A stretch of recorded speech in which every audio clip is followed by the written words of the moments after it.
Hi, I'm Daniel Villarreal. And I'm G.R. Hanson. And this is Joystick. We're doing a special edition about the Batwoman controversy. Perhaps you've heard of it. DR, can you fill us in on some of the details?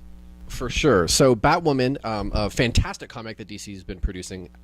Actually, one of the only comics that we read out of the 52 reboot, the only thing that we can stomach, actually, has been fantastic. We have writers...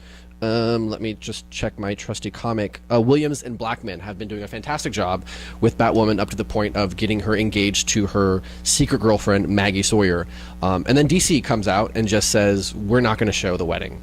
Huh. So they were already engaged. Yeah, absolutely. It was actually after the end of this gigantic story arc, Batwoman just kind of has this moment of realization that if I'm doing this, I'm going to do it for the right reasons, and it's because I love you. And she just, as Batwoman, she does not take off her cowl, and Maggie has no idea that Kate is Batwoman. And Maggie and Batwoman hate each other. It's crazy. And so in the complete cowl, in costume, at the end of this gigantic story arc, epic story arc with Wonder Woman, she just goes up to Maggie, kisses her, and say, will you marry me? Damn.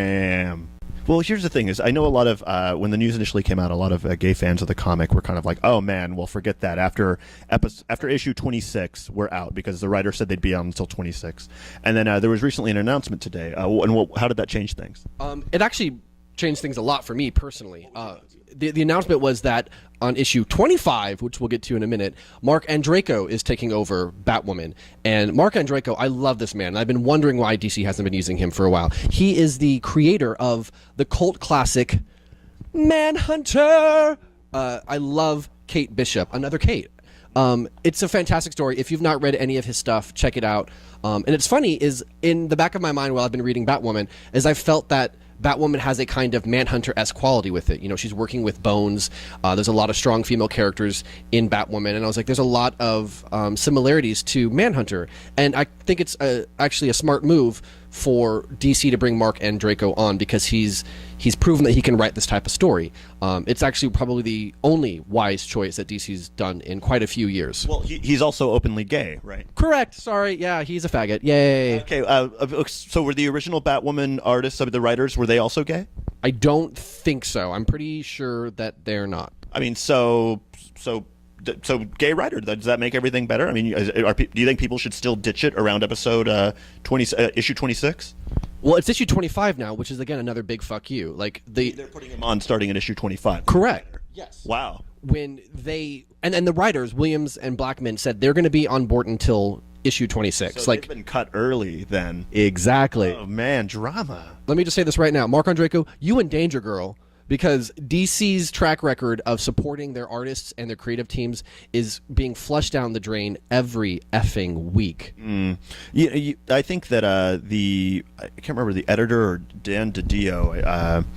But basically, at a recent convention, one of the editors, at Baltimore Comic-Con, one of the editors came out and said, "Hey, you know what? The reason we made the decision to not give her a gay wedding is that the sort of Batman family life is supposed to kind of suck." And like, is that good enough to kind of say, oh, we actually don't want to sort of engender that sort of happiness. We want to keep her sort of dark and isolated and all that. What do you think? I think that's a really good point, actually. Like we were talking about this earlier and said, well, they could just kill Maggie, which I guess is a terrible choice. But I mean, take a page out of Joss Whedon's Bible. He's amazing at getting your hopes up with characters, making you fall in love with them, and then crushing your hopes and dreams in a beautiful way.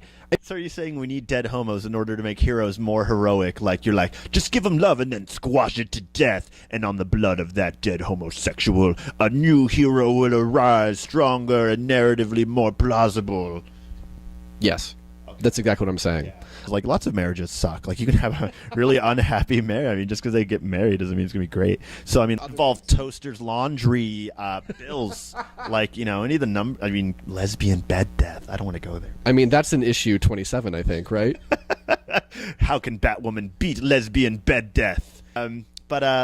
Anyway, so I kind of hope that people actually give the Batwoman comic a chance. I am not actually an avid reader of it, but it seems like they won 2 GLAAD awards, the Batwoman comic itself, because of their non-typical portrayal of a lesbian character and other lesbian characters, and so like that seems like a really positive thing. I guess I would hate for all of it to go down the drain.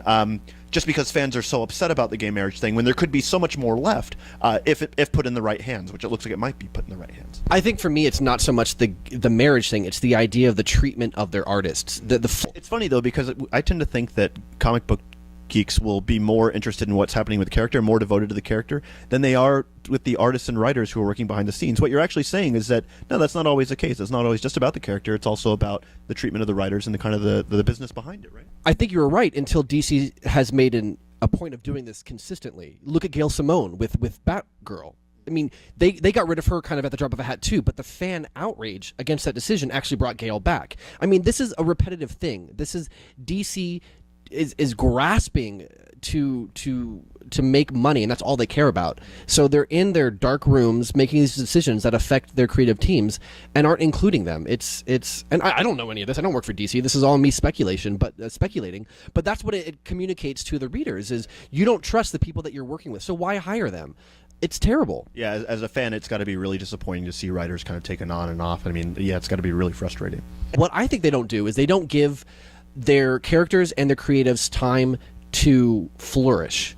They say, here, do it, but they put an expiration date on it, and it's a too early expiration date. It's, if you don't achieve this goal by this certain amount of time, then we're just going to X you. There's no trust, there's no faith in the decisions that they make, and that just is terrible for a company to make. The idea that you don't have faith in the own decisions that you're making, it's evident in how you're running your business right now. And I don't understand the mentality of why they would make those decisions. Like, why are you? I mean, they're drowning right now, and I think their sales show that. Maybe not. I don't care about that stuff. Personally, in my household, your sales are drowning, DC, and that's sad. Basically, DC, you need to get your house in order, and Mark Andreyko, you in danger, girl. What, you have to take a stand. In Joystick, we report, you decide. No chickening out. You have to decide right now. I'm going to go on record and say that we will continue to buy Batwoman. Jameson, you're buying Batwoman come issue 25 and 6. I love you. On it.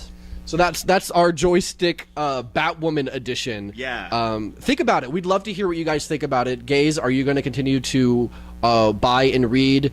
Are you in solidarity with Williams and Blackman, or are you going to give Mark Andreyko a chance? Yeah, we'd love to hear it. Leave your comments in the comment section, and wait for us our next installment of Joystick. And now here's a little joy for your stick.